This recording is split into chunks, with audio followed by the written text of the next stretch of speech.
people, right?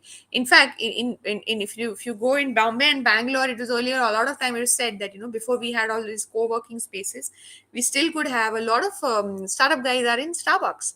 I have in fact conducted an interview with someone with a startup owner for their co-founder in a Starbucks in Chembur, right? So it is that sort of a ambience that you get there. Also, it's an experience that, oh, I'm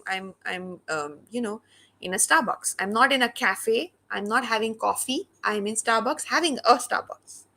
Yeah. So their strategy and their focus is also their strategy and their offering is very focused. They are offering an experience. We also happen to serve coffee, right?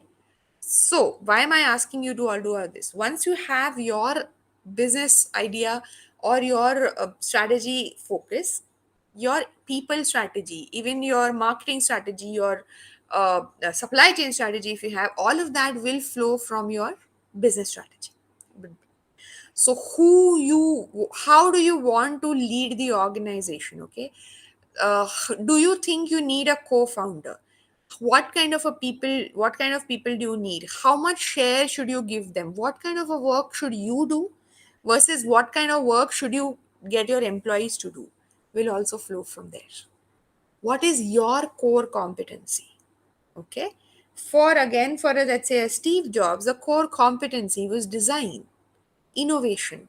It was not day-to-day management. It was actually not even uh, so he had Steve Wozniak to do a lot of the other work, right? But he was the face of the company.